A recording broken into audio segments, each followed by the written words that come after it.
दोस्तों नमस्कार। आप देख रहे हैं इन डेप्थ विद हेजे और मैं हूं आपके साथ अविनाश सिंह। दोस्तों आज चर्चा करेंगे बिहार में पेंडिंग पड़े 94,000 शिक्षकों की बहाली पर। आपको बता दूं कि सरकार ने पिछले साल ही लक्ष्य तय किया था कि 94,000 शिक्षकों की बहाली की जाएगी, लेकिन अलग अलग कारणों से इसे आगे बढ़ाया गया और लेटेस्ट डेवलपमेंट ये है कि 31 अगस्त इसकी अब अंतिम तिथि रखी गई है। आपको ये भी बता दूं कि पटना हाईकोर्ट में भी ये मामला पेंडिंग है।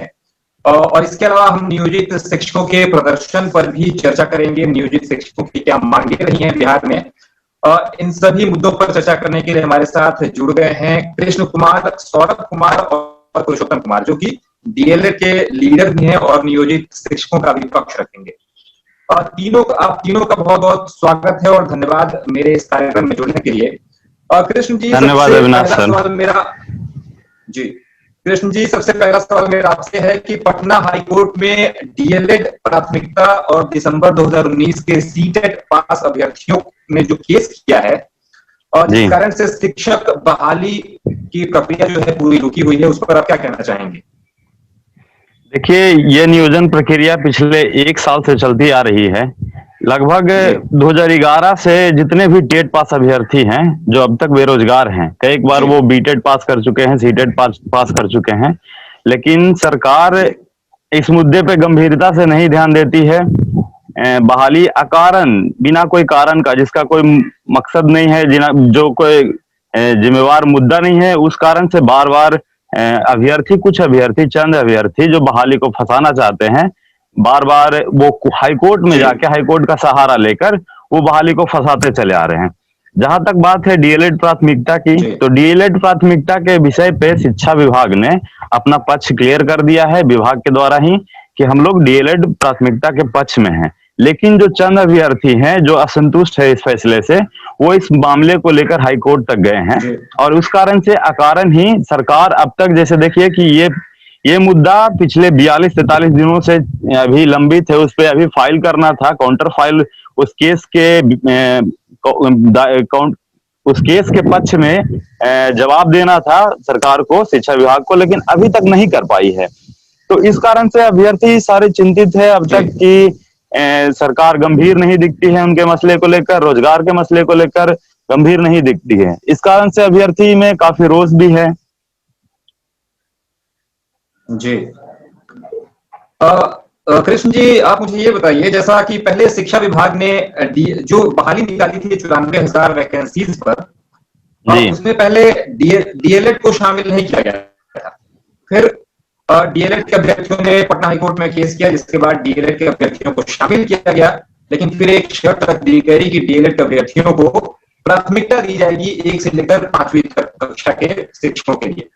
देखिए इस सर, आधार पे फिर बीएड वालों ने पटना हाईकोर्ट में केस कर दिया, जिस कारण से पेंडिंग पड़ा हुआ है। तो मेरा सवाल आपसे ये है कि इतना कंफ्यूजन क्यों है? सरकार क्या इसे क्लियर नहीं करना चाहती है, जानबूझकर लटका कर रखना चाहती है इसे?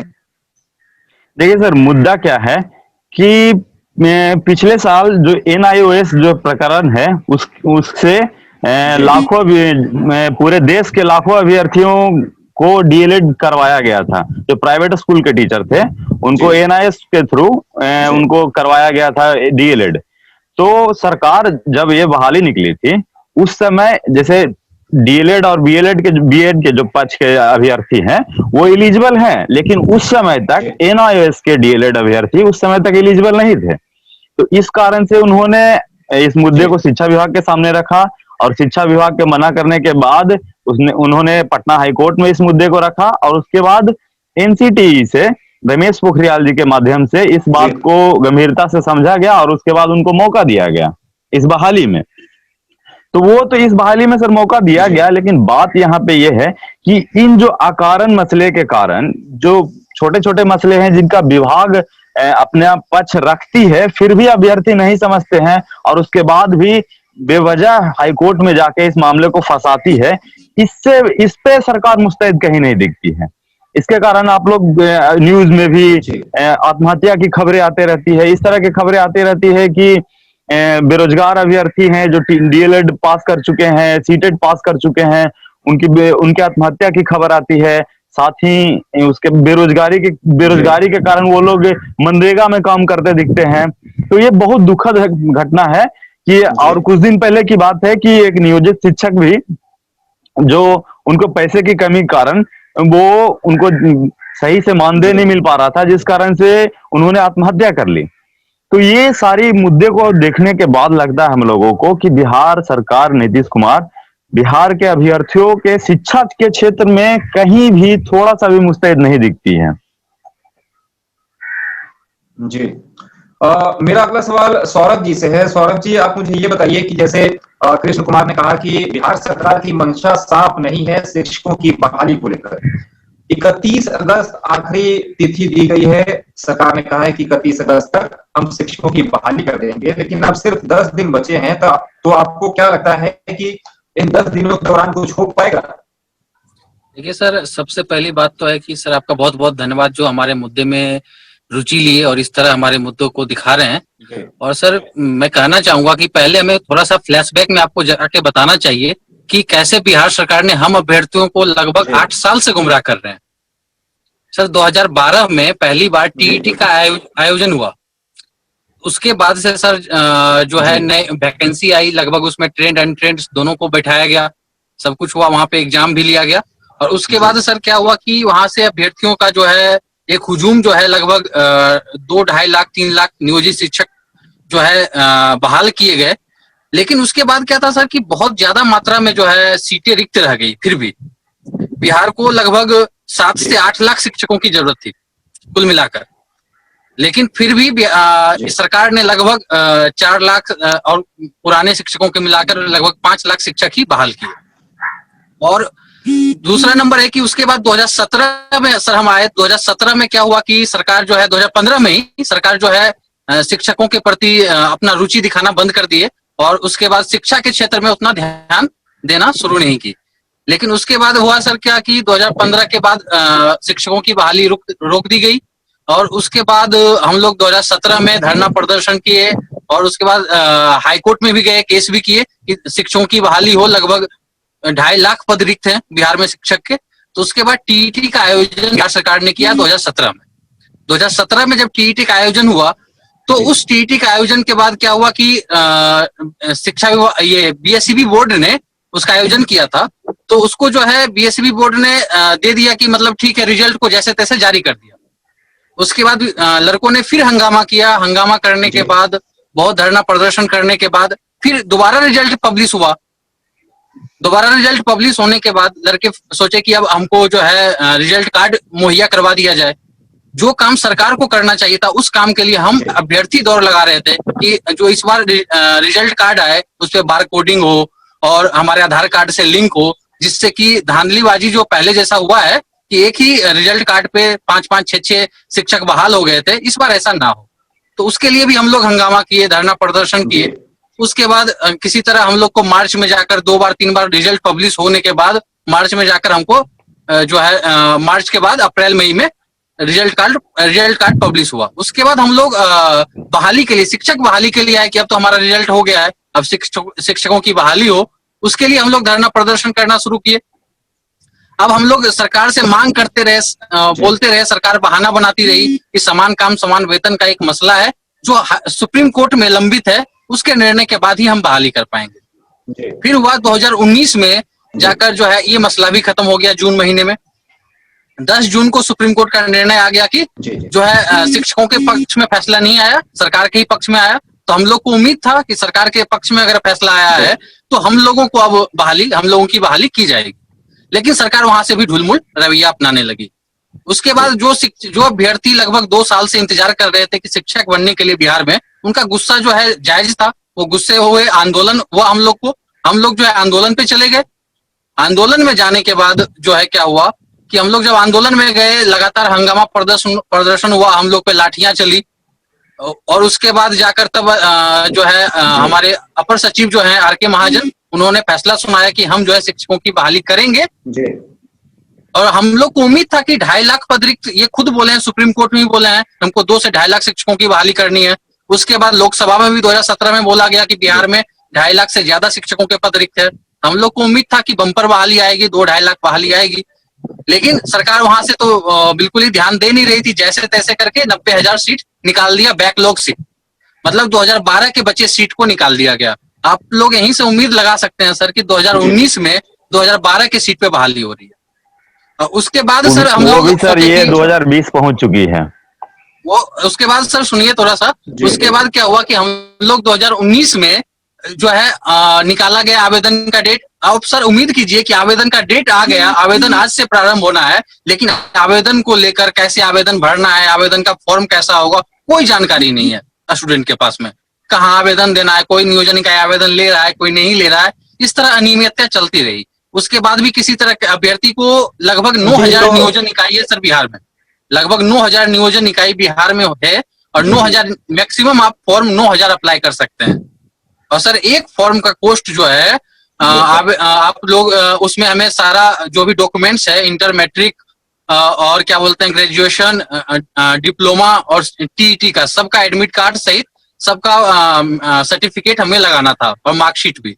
तो इन सब का लगभग और डाक टिकट वगैरह सब मिला के हमको लगभग एक फॉर्म का 60 से 70 रुपया खर्चा आता था। और एक एक अभ्यर्थी ने सर कम से कम 500, 700, 800 जगह फॉर्म अप्लाई किया है। तो उसके बाद सर हम उसके लोग बाद बरसात के समय में सर हम लोगों ने जगह जगह पर जाके फॉर्म अप्लाई किया, बहुत तकलीफ के साथ। अगस्त सितंबर का मौसम था, और क्या बोलते हैं सितंबर अक्टूबर में बाढ़ भी आया हुआ था बिहार में उस टाइम। तो बाढ़ में जा जाकर सर तस्वीरें ऐसी हम लोग देखे कि हम लोग को सर तकलीफ इतना हुआ कि लोग बाढ़ के पानी में जा जाके भी फॉर्म अप्लाई कर रहे थे। फॉर्म अप्लाई करने के बाद सर कई सारे दिव्यांग अभ्यर्थी थे जिनकी माँ उनको गोद में उठा के ले गई फॉर्म अप्लाई करवाने के लिए। कई सारे अभ्यर्थी सर कर्ज लिए, क्योंकि सर कम से कम एक अभ्यर्थी का 50 से 60,000 रुपया खर्च हुआ है इस फॉर्म अप्लाई में। रेगुलर जाना आना, रहना, खाना पीना सब मिला। उसके बाद सर क्या हुआ कि हम लोग सर मैं आपसे ये पूछना चाहूंगा कि जैसे 31 अगस्त तक लास्ट डेट रखी गई है सरकार की तरफ से, तो अगर 31 अगस्त तक ये बहाली पूरी नहीं की जाती है तो इसके बाद आपका क्या कदम होगा, अगला कदम? सर 31 अगस्त तक बहाली पूरी करने की डेडलाइन उन्होंने नहीं दिया है। 31 अगस्त तक वो सिर्फ बोल रहे हैं कि आपका औपबंधिक मेधा सूची और उस पे आपत्ति लेके हम उसे क्लोज कर देंगे।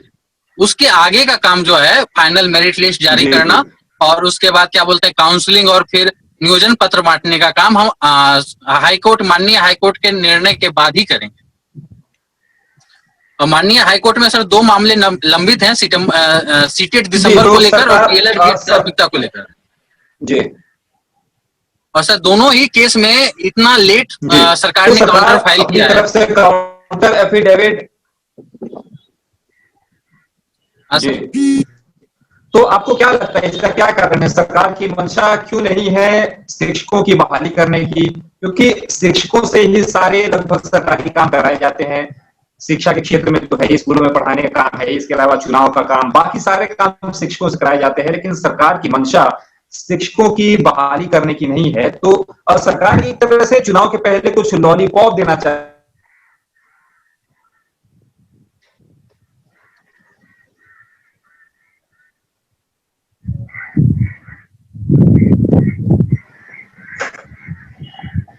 हाँ सर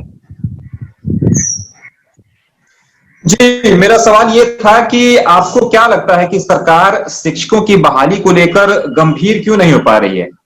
चुनाव के पहले बस लॉलीपॉप पकड़ा दिया जाता है। नीतीश सरकार कहती है कि हमने बहुत ही बेहतर विकास किया है राज्य का, बिहार का, लेकिन शिक्षा के क्षेत्र में या हर क्षेत्र में देख लें तो बदहाली उसी हालत में है जैसी पहले थी। सर आप शिक्षकों के प्रति गंभीरता और शिक्षा के प्रति गंभीरता इसी बात से समझ सकते हैं कि माननीय पटना उच्च न्यायालय का एनआईओएस डीएलएड प्रकरण में जनवरी में फैसला आया, निर्णय आया। उसके बाद विभाग को ये पता करने में, ये डिसाइड करने में 6 महीने का वक्त लग गया कि हमको इनसे आवेदन लेना है कि नहीं लेना है। 6 महीने बाद विभाग को पता चला कि हाँ हम एनआईओएस डीएलएड से अभ्यर्थी से आवेदन लेंगे। और उसके बाद सर क्या हुआ कि विभाग को 3 तारीख को ही जो है विभाग पे स्टे लगा दिया गया लेटर पे, एक डीएलएड प्राथमिकता के लेटर पे, और सीटेट दिसंबर को लेकर नियोजन पत्र पे स्टे लगा दिया गया। विभाग 7 हफ्तों में जाके काउंटर फाइल की है कि आप इसी बात से गंभीरता लगा लें कि 7 हफ्ते लग गए उसे काउंटर फाइल करने में, जवाब देने में कोर्ट को कि हाँ हम जो फैसला किए वो सही है या गलत है। और सर कोर्ट में जाने के बाद जो फर्स्ट हियरिंग था उसमें सरकार के वकील बोलते हैं कि हम केस को स्टडी करके ही नहीं आए हैं, जिसका जो है 31 अगस्त जो डेडलाइन है शिक्षक बहाली को लेकर, उस बहाली में अगली हियरिंग जो है सर सितंबर में दे दी जाती है, 4 सितंबर और 7 सितंबर। सर इससे गंभीरता आप देखिए कि सरकार वहां पे कोई विरोध नहीं करता है, कुछ नहीं करता है। ये गंभीरता बिल्कुल भी सर शिक्षा को लेकर, शिक्षा की स्थिति इतनी खराब हो गई है सर बिहार में कि सबसे ज्यादा जो है साक्षरता दर जो कहीं कम है तो बिहार है। कृष्ण जी, मैं आपसे यही सवाल पूछता हूँ कि चुनाव के पहले नियोजित शिक्षकों को सरकार ने एक तरह से तोहफा दे दिया है वेतन वृद्धि और पीएफ का। तो आपको क्या लगता है ये बस जो शिक्षक बहाली है बिहार में और शिक्षा का स्तर सुधारने के नाम पे बस सरकार लॉलीपॉप पकड़ा रही है, शिक्षा को लेकर कोई गंभीरता नहीं है सरकार के अंदर? देखिए सर, जैसा कि अभी चुनावी माहौल है तो नीतीश सरकार और साथ ही उनके मंत्री नेतागण अभी बार बार हर जगह प्रचार प्रसार कर रहे हैं कि हमने इतने 94,000 शिक्षकों की बहाली कर दी है, जबकि इस पे अभी बहुत सारी प्रक्रिया बाकी है। वो अफवाह फैला रहे हैं कि ये प्रक्रिया हो चुकी है या प्रोसेस में है, लेकिन इसमें भी बहुत सारी प्रक्रिया है। वो बस चुनावी लॉलीपॉप देने की कोशिश कर रहे हैं। साथ ही जैसे नियोजित शिक्षकों के साथ हुआ है कि उनको वेतन वृद्धि का कहा गया कि वेतन वृद्धि किया जाएगा, लेकिन उसमें भी जो जितने भी नियोजित शिक्षक हैं बिहार के, वो संतुष्ट नहीं है अभी तक। वो बस उनको बस चुनाव के नाम पे उनको ठगने का काम अभी तक ठगा महसूस, जितने भी नियोजित शिक्षक हैं वो बस ठगा महसूस कर रहे हैं और कुछ विशेष उनको लाभ नहीं मिल पाया है। वो थोड़ा सा खुश हैं इस विषय पे, तो बस इस विषय से थोड़ा सा खुश हैं कि अनुकंपा पे नौकरी मिलने की अब एक थोड़ी सी खुशी है उनको कि अगर किसी कारण से अकारण मृत्यु हो जाती है तो उनको अनुकंपा पे नौकरी मिल सकती है। उसके अलावा नीतीश सरकार ने नियोजित शिक्षकों को वेतन वृद्धि या और जितने भी घोषणाएं किए गए हैं उनके नाम पर बस ठगा है और कुछ नहीं किया है। सौरभ जी, मेरा यही सवाल आपसे है कि अगर शिक्षक को सही वेतन और सम्मान नहीं मिलेगा तो वो पढ़ाएगा कैसे? शिक्षकों के बहाली को लेकर के सरकार गंभीर क्यों नहीं पा रही है? सर इसमें ही सबसे बड़ी बात यह है कि जो आज जितनी भी घोषणाएं सेवा शर्त पे हुई है, सारी घोषणाएं शिक्षकों को लॉलीपॉप ही लग रही है, क्योंकि ईपीएफ तो आज के डेट में जितने भी कर्मचारी हैं सबको देना ही है। और उसके बाद सर क्या बोलते हैं कि ईपीएफ भी वो लोग पटना हाईकोर्ट में केस करने के बाद जीत कर आए हैं। और वो घोषणा तो लगभग 2003 से ही 2003 से जब से नियोजित शिक्षक बहाल हुए हैं तब से ही, उसके बाद मुख्यमंत्री पिछली बार भी जब चुनाव का टाइम था उस टाइम भी ईपीएफ की घोषणा किए थे, सेवा शर्त की घोषणा किए थे, वही घोषणा फिर कर रहे हैं। तो शिक्षक को तो वही लग रहा है कि हम एक ही मांग पे ये बार बार चुनाव जीत रहे हैं और हम उसी में हमें लपेट रहे हैं। और वो उसके बाद भी चलते हैं कि अगर इनके वेतन वृद्धि की बात करें तो वो भी अप्रैल से स्टार्ट होगा, 1 अप्रैल से।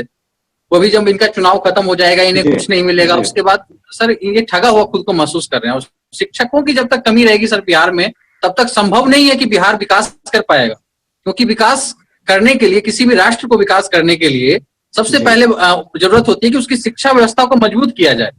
आचार्य चाणक्य भी ये कहा गया है कि जब तक किसी राष्ट्र में शिक्षा व्यवस्था को मजबूत नहीं किया जाएगा तब तक उस राष्ट्र का विकास संभव नहीं है। और हिटलर ने एक बात बोला था सर कि किसी राष्ट्र का विनाश की ओर ले जाना है तो उसकी शिक्षा व्यवस्था को ध्वस्त कर दो। तो मुझे तो ऐसा लग रहा है कि हिटलर शाही व्यवस्था तो अपनाने की ओर नहीं है नीतीश कुमार, पूरी तरह से शिक्षा व्यवस्था को ध्वस्त किया जा रहा है। जी सौरभ जी और कृष्ण जी, आप दोनों से मेरा सवाल है, आप दोनों बारी बारी से इसका जवाब दीजिएगा। एक जनरल सवाल है बिहार की शिक्षा व्यवस्था को लेकर। एक शिक्षक होने के नाते बिहार की बदहाल शिक्षा व्यवस्था पर आप क्या टिप्पणी करना चाहेंगे? क्या कारण रहे इसके? लालू सरकार, नीतीश सरकार, या कोई अन्य कारण है?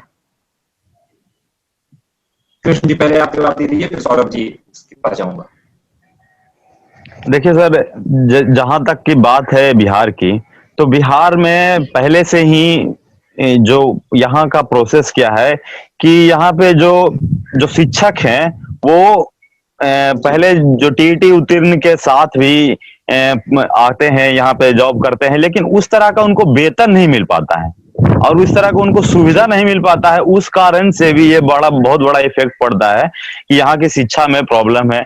और साथ ही आप कह सकते हैं कि जो पहले के कई शिक्षक जो रखे गए हैं, जो बिना जो शिक्षक पात्रता परीक्षा पास किए हुए रखे हुए हैं, तो इस कारण से भी शिक्षकों में शिक्षा बिहार के शिक्षा में कुछ गिरावट आई है। लेकिन नीतीश सरकार का सबसे बड़ा हाथ है कि नीतीश सरकार उसको सुधारने के बजाय वो सही बात है कि जैसा कि अभी सौरभ जी बोल रहे थे कि हिटलर की नीति अपना रही है।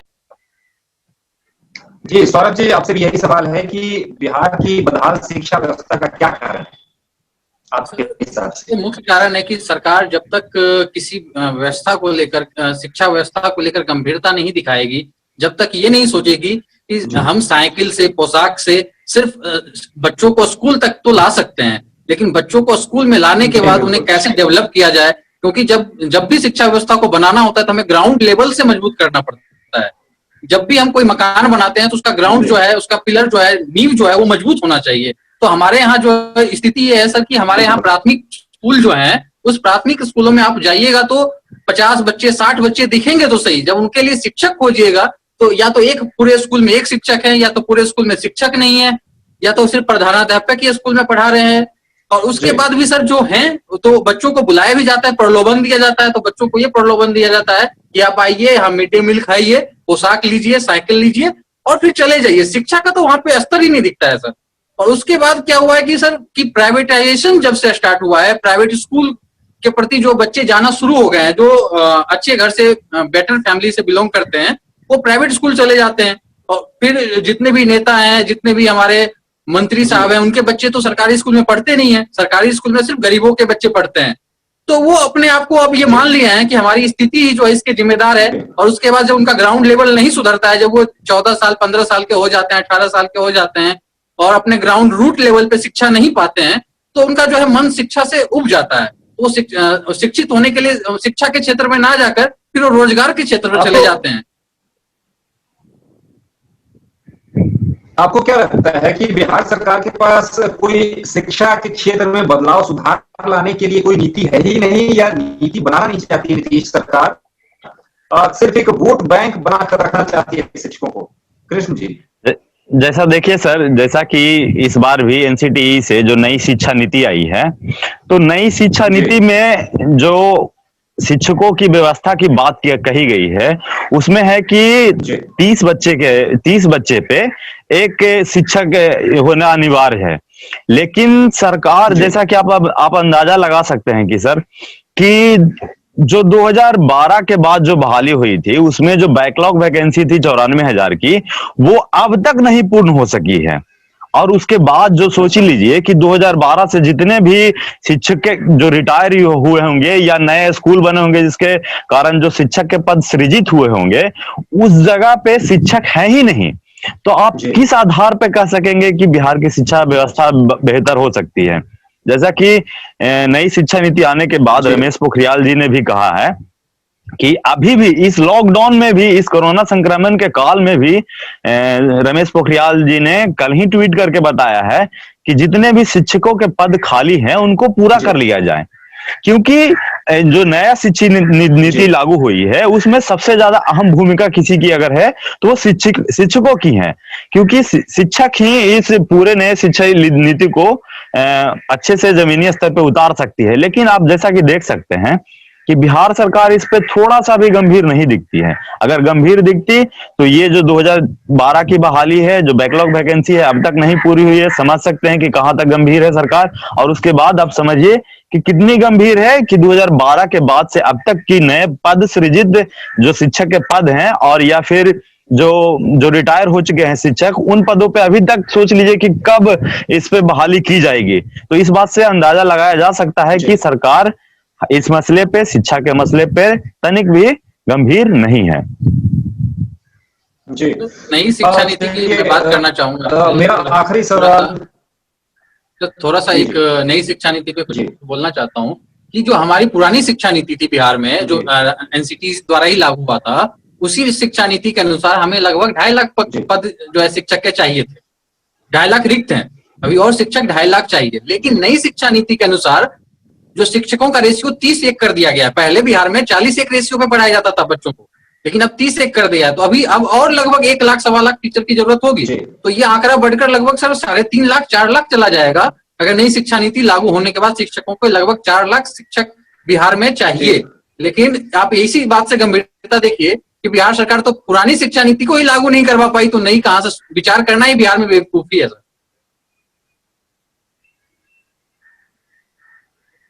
जी बिल्कुल बिल्कुल। तो मेरा आखिरी सवाल भी आप दोनों से है, सौरभ जी पहले आप जवाब दे दीजिएगा। जैसे सबसे पहली समस्या थी जब नीतीश सरकार आई थी, शिक्षकों की कमी थी और बच्चे जो स्कूल नहीं जा पाते थे या ड्रॉप आउट होते थे स्कूल से, तो मिड डे मील के माध्यम से बच्चों को स्कूल बुला लिया गया, शिक्षा मित्रों की बहाली कर शिक्षकों की कमी भी बहुत हद तक दूर कर दी गई। लेकिन इस कारण से नई समस्या ये खड़ी हो गई कि शिक्षा का स्तर गिर गया, क्योंकि शिक्षा मित्रों की शुरुआती जो बहाली होती थी, मैट्रिक स्तर के शिक्षा मित्र होते थे जो स्कूल में पढ़ाते थे। इस कारण से शिक्षा का स्तर गिरता चला गया। तो इस पर आपका क्या कहना है? बिहार में अब शिक्षकों की कमी तो पहले से बहुत ज्यादा बेहतर हो गई है, जो समस्या थी शिक्षकों की कमी की, लेकिन शिक्षा का स्तर काफी गिर गया है पहले से।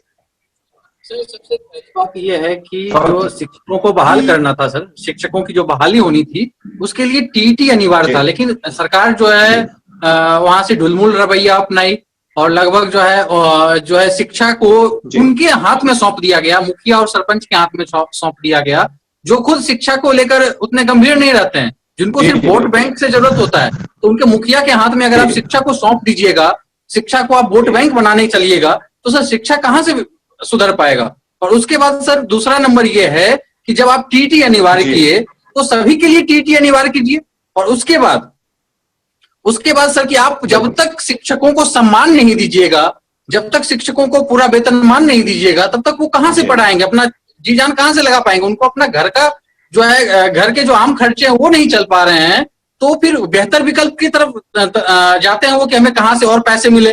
तो इसमें भी सर थोड़ा सा क्या होता है कि ये सोचने के चक्कर में भी शिक्षक वहां से ध्यान उनका भटकता है। वो मिड डे मील में भी वो भी मिड डे मील में अपना फायदा ढूंढते हैं कि चलो हमें भी कुछ राशन यहाँ से मिले, हम भी अपना घर खर्चा चलाएं। तो उसके बाद सरकार जो है मिड डे मील पे फोकस कर दी, सरकार पोशाक पे फोकस कर दी, सरकार वहां से शिक्षा पे फोकस नहीं की। और यही कारण रहा कि आज शिक्षा का स्तर बिहार में इतना गिर गया है कि आज के डेट में कोई भी, अगर हम बाहर राज्य में भी जाते हैं सर, तो हम लोग का जो है हम लोग को यही बोला जाता है कि इनको सोचने की शक्ति नहीं है, ये शिक्षित है। और कई बार तो मैं ऐसा देखा हूं सर कि जो हमारे डीयू के कई सारे कॉलेज हैं, जो बिहार के जो पास किए हुए मैट्रिक इंटर के बच्चे हैं, उनका एडमिशन तक नहीं लेते हैं। वो बोलते हैं कि तुम्हारे यहाँ धांधली होता है, चोरी होता है, शिक्षक तुम्हें ऐसे पास करवा देता है, शिक्षा का व्यवस्था गिर गया है। तो सर काफी शर्म भी महसूस होता है। जी बिल्कुल। और सर सबसे एक बात यह है कि अगर आपको शिक्षा का व्यवस्था सुधारना है तो एक रोड मैप बनाना होगा, एक नीति बनानी होगी, और शिक्षकों की जो कमी है उसे पूरा करना होगा, और शिक्षकों को सम्मान देना होगा। जब तक उन्हें सम्मान नहीं मिलेगा, जब तक बच्चों को, गरीब के बच्चों को शिक्षा नहीं मिलेगा, तब तक बिहार का विकास संभव नहीं है। आप कितने भी रोड बना लीजिए, कितना इंडस्ट्री लगा लीजिए, आप कितना भी कुछ कर लीजिए, यहाँ पे आप एम्स और हेलीपैड या एयरपोर्ट बनवा लीजिए, उसका विकास संभव नहीं है। जब तक आप अशिक्षित रहिएगा तब तक आपका विकास नहीं हो सकता है। जी बिल्कुल। कृष्ण जी, आपसे भी यही सवाल है, बिहार की खराब शिक्षा स्तर के बारे में आपका क्या कहना है? क्या कारण रहे हैं इसके? जैसा कि सर देखिएगा कि अन्य राज्यों में क्या है कि जब वहां के अभ्यर्थी टीईटी उत्तीर्ण होते हैं, उसके बाद राज्य सरकार क्या करती है कि उनको एक स्पेशल बहाली निकाल के एग्जाम के थ्रू एग्जाम को बेस बनाकर वहां बहाली की जाती है। लेकिन यहाँ का जो बहाली का प्रोसेस प्रक्रिया है सर, वो थोड़ा सा अटपटा है। यह जान के लोगों को थोड़ा सा अटपटा भी लगता है कि जब आप जो इसकी योग्यता जो है डीएलएड या बीएड है, जो योग्यता आप कर लेते हैं, उसके बाद जब टीईटी उत्तीर्ण परीक्षा पास कर लेते हैं, तो उसके पास करने के बाद जब इसकी बहाली निकाली जाती है, तो वो बहाली प्रक्रिया एक आपके पंचायत स्तर पे या ब्लॉक स्तर पे के थ्रू होती है। तो वो बहाली की जो सारा कार्यभार है वो एक मुखिया के थ्रू, पंचायत सचिव के, गांव के पंचायत सचिव के थ्रू या प्रखंड के प्रखंड प्रमुख के थ्रू किया जाता है। तो वो लोग कहीं ना कहीं जनता के प्रतिनिधि हैं, लेकिन उनपे सरकार का कोई प्रेशर नहीं है। वो 5 साल के लिए वो जीत के आते हैं और अगले 5 साल के बाद वो नहीं रहते। इस कारण से वो क्या करते हैं कि वो अपनी आमदनी देखते हुए पैसा पे जिनको बहाल करना होता है वो बहाल कर लेते हैं, जिससे क्या होता है कि जो अच्छे शिक्षक हैं, जो बहुत मेहनत करके इस पे सारा प्रक्रिया से गुजर के अच्छे से जो बहाल होना चाहते हैं वो नहीं हो पाते हैं, और जो पैसा पे ज्यादातर जो लोग हैं, जो अयोग्य शिक्षक हैं, जिन जो योग्यता नहीं रखते हैं, इस तरह के भी आप खबर सुने होंगे कि इस तरह के भी शिक्षक बहाल हो जाते हैं। तो ये जो सारा प्रक्रिया है, बहाली की प्रक्रिया, जैसा कि आप सर दिल्ली में या अन्य राज्यों में सुने होंगे, जैसे दिल्ली का हम एक उदाहरण देते हैं सर, DSSB करके एक वहां एक एग्जाम लिया जाता है। उस एग्जाम के थ्रू जो बच्चे पास होते हैं उनकी बहाली कराई जाती है वहां। लेकिन यहाँ वैसी प्रक्रिया नहीं है। यहाँ मुखिया के थ्रू या पंचायत सचिव के थ्रू बहाली कराई जाती है, तो वो अपने घुसखोरी के कारण वो सटीक यानी कह सकते हैं योग्य शिक्षक बच्चे तक नहीं पहुंच पाते हैं, जिसके कारण से बिहार में शिक्षा का स्तर बहुत नीचे चला जा रहा है सर। सर यहाँ पे एक बात मैं बोलना चाहूंगा कि जिस अभ्यर्थी को जो अभ्यर्थी हैं उनको स्कूल में होना चाहिए, आज वो रोड पर हैं, हंगामा कर रहे हैं, प्रदर्शन कर रहे हैं, आत्महत्या कर रहे हैं, ट्विटर पे कैंपेन कर रहे हैं। वो जो जिनको आज बच्चों को पढ़ाना चाहिए था, जिनको आज शिक्षा देना चाहिए था बच्चों को, वो आज कोर्ट में जाकर अपना वकील खड़ा कर रहे हैं, अपने जेब से बेरोजगारी में भी 200-400 रुपए देकर अपना वकील खड़ा कर रहे हैं। जो केस सरकार को लड़ना था, वो केस आज बच्चे लड़ रहे हैं, अभ्यर्थी लड़ रहे हैं। कई जो है सर इस जॉब के लिए जो है अपना जो है फैमिली छोड़कर आ गया, कोई अपना पुराना जॉब छोड़ के आ गया।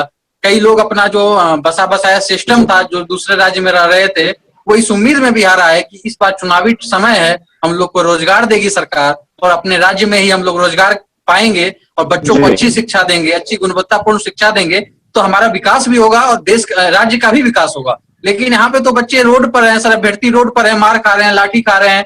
तो क्या सर क्या उम्मीद करते हैं ऐसे में, क्या शिक्षा में सुधार हो सकता है? कैसे वो अभ्यर्थी अब जब उनको शिक्षक बनाया जाएगा तो उनको इस तरह निचोड़ लिया गया है, वो अपने आप को बेरोजगारी के दौर में अपने कर्ज में डुबो लिए हैं और कई लोग इस तरह निराश और हताश हो गए हैं सर कि अगर इस चुनाव से पहले बहाली नहीं हुआ तो चुनावी मौसम में आप कितने ही आत्महत्या की खबरें बिहार से सुनेंगे।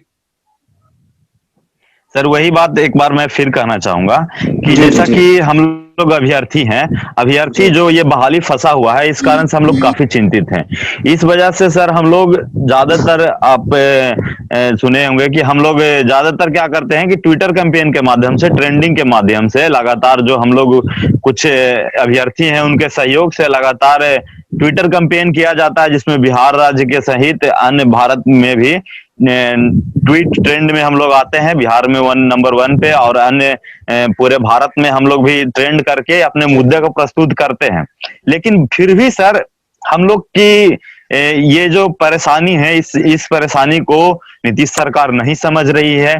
जैसा कि सौरभ जी ने अभी बताया कि जिस केस की सुनवाई का दायित्व शिक्षा विभाग को बनता है, उस केस की सुनवाई के लिए अभ्यर्थी मारे मारे फिरते हैं। वो अपने पॉकेट से इस बेरोजगारी में, इस कोरोना संक्रमण में सर अपने पॉकेट से 200 रुपया 400 रुपया देके केस की जल्दी सुनवाई हो, इसके लिए वो प्रयास वकील खड़ा करते हैं, जल्दी सुनवाई हो जाए, जल्दी बहाली हो जाए। इसके लिए हम लोग सर दिन रात मेहनत कर रहे हैं, फिर भी नीतीश सरकार इसकी ओर थोड़ा सा भी ध्यान देने के लिए इधर नहीं ध्यान दे रही है सर। बात यही है।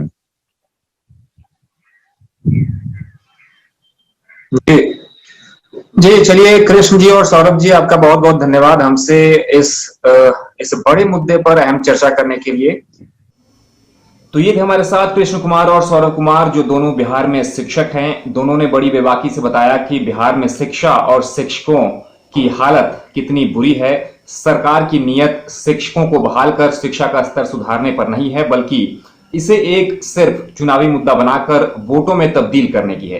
तो हमारे इस वीडियो को लाइक और शेयर करें और हमारे चैनल इन डेप्थ विद एजे को सब्सक्राइब करना ना भूलें। धन्यवाद।